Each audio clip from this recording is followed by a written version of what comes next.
Welcome to Final Moments, where history never truly says goodbye. Today we're diving into the lives of legends, innovators, athletes, and artists who left their mark on the world before taking their final bow.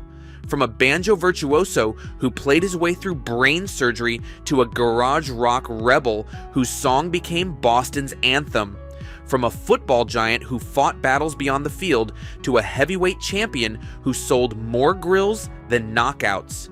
These are the stories of those who shaped music, sports, and culture right up until their final moments. If you love deep dives into the legacies that echo beyond the grave, like, subscribe, and join us as we remember those who passed today. Number 1.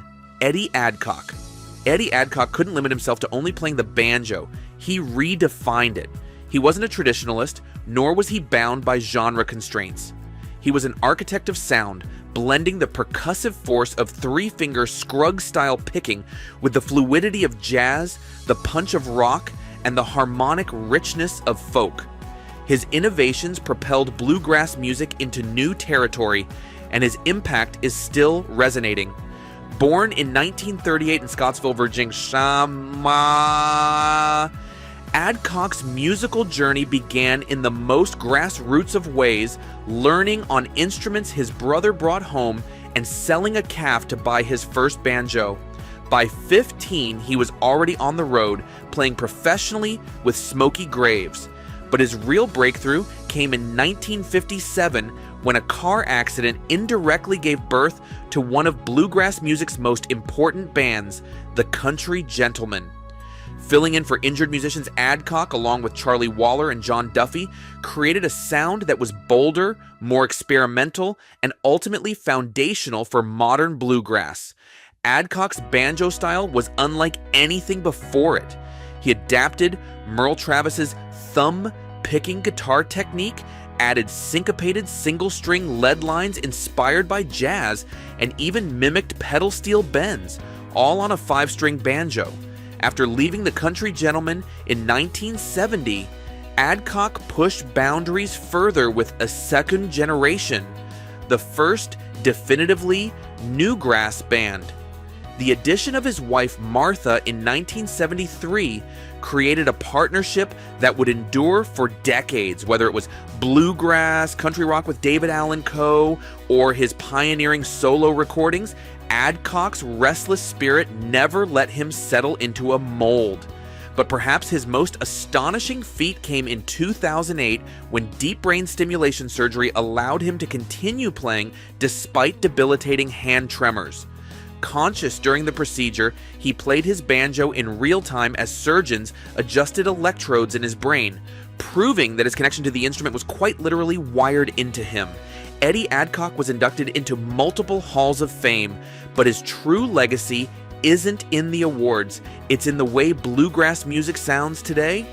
Number 2, the city of Boston sings about itself. Every time the Red Sox win at Fenway Park, the loudspeakers echo with the defiant, jangly chords of Dirty Water, a song written by a man who wasn't from Boston, a song performed by a band that never lived there. And yet, it became the city's anthem. That band was the Standells, and their founder, Larry Tamblyn, shaped their raw, aggressive sound. Born in 1943, Tamblyn grew up in Los Angeles and formed the Standells in 1962, playing keyboards and serving as one of the band's vocalists. The early years weren't promising. Record deals came and went, singles failed to chart. Then came Ed Cobb, a songwriter and producer who handed them a blues song about a mugging by the Charles River. Dirty Water in its original form was unremarkable. Basic 32-bar blues, the Standells transformed it. Tony Valentino's signature guitar riff, the snarling delivery of Dick Dodd, and Tamblyn's restructured arrangement injected the song with a rebellious energy. We added all the wonderful vocal asides, Tamblyn recalled. I'm going to tell you a story. It was a different kind of arrangement than a straight blues. The song surged up the charts, hitting number 11 on Billboard and becoming a garage rock classic. But the band never received songwriting credit for their contributions. Cobb awarded The arrangement credits to classical composer Lincoln Mayorga, who had never set foot in the studio. "That was really a slap in our faces," Tamblyn later admitted. "We were young. We didn't do anything about it." The Standells' brief but potent influence went beyond Dirty Water. Songs like Sometimes Good Guys Don't Wear White and Riot on Sunset Strip cemented them as pioneers of garage rock, gritty, unpolished, and politically tinged. Decades later, punk musicians would look back at them as forebears. "We were always considered a working-class rock group," Tamblyn said.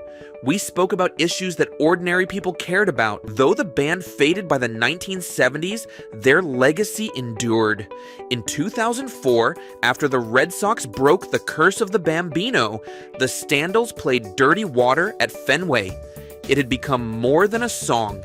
It was a victory cry, a civic tradition, a piece of Boston soul crafted by a California band that never intended to make history. Larry Tamblyn passed away on March 21st, 2025 at the age of 82.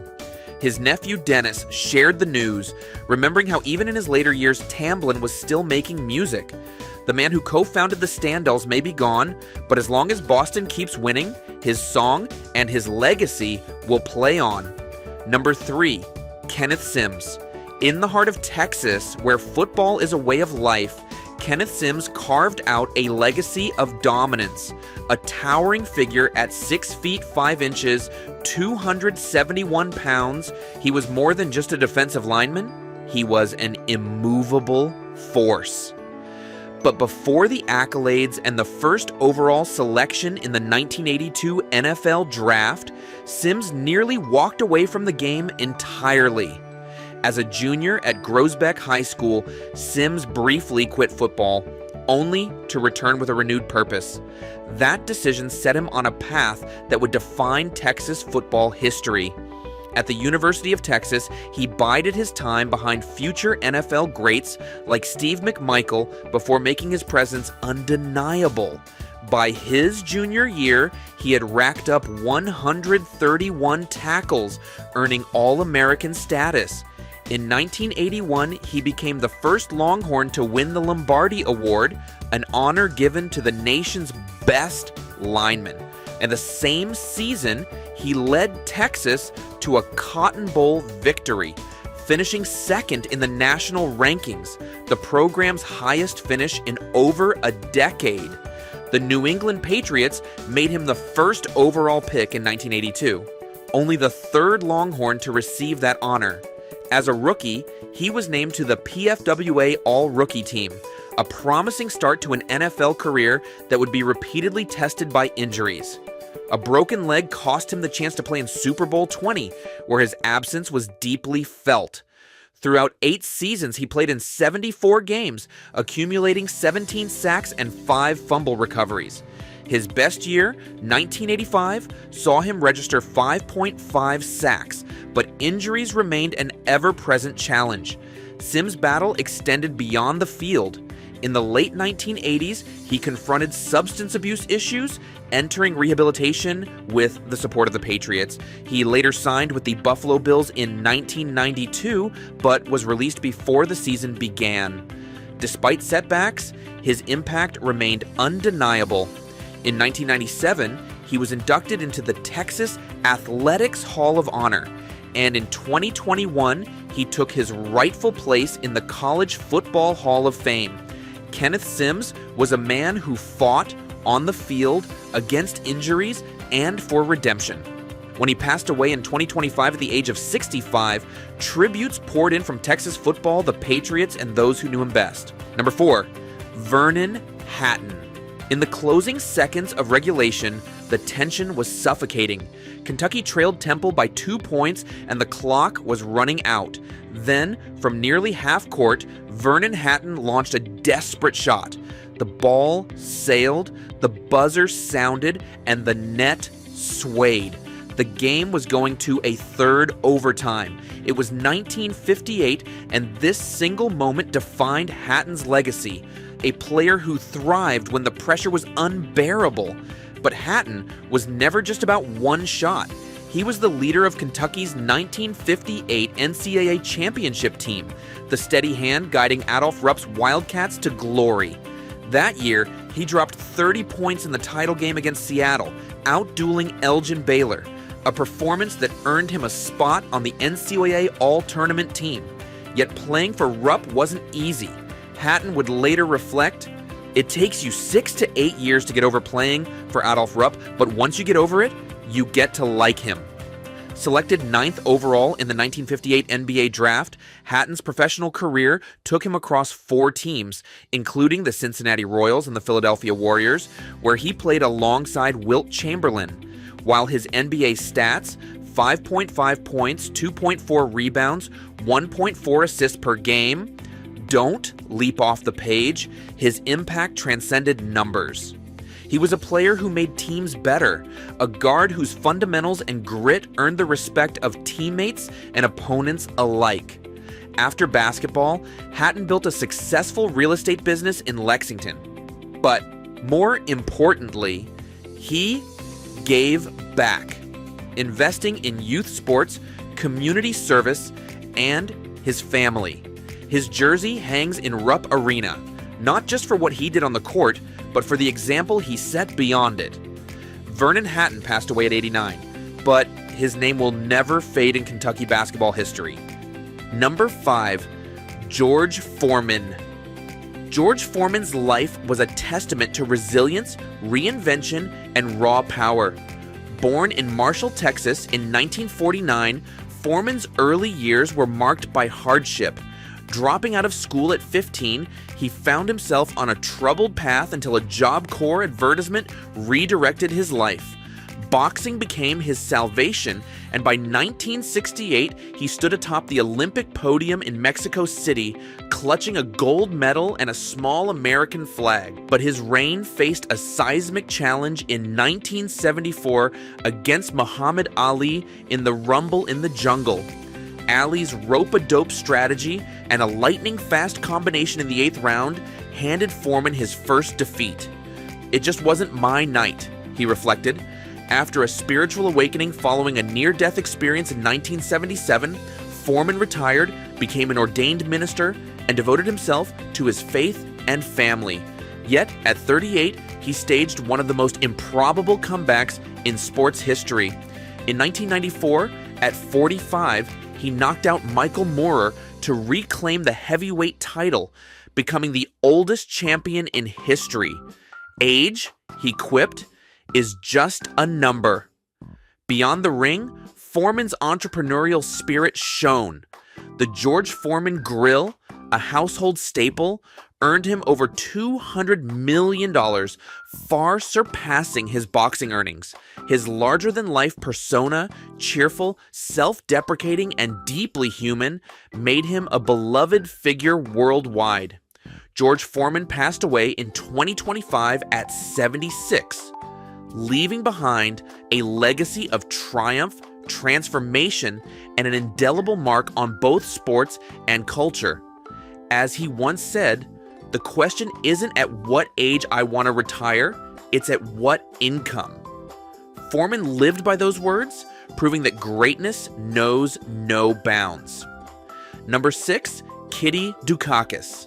Kitty Dukakis, born Catherine Virginia Dixon in 1936, was a figure of resilience and advocacy whose life intertwined deeply with public service and personal struggle. Growing up in Cambridge, Massachusetts, she was the daughter of Harry Ellis Dixon, a violinist with the Boston Symphony Orchestra, and Jane Goldberg, whose mixed heritage shaped Kitty's early understanding of identity.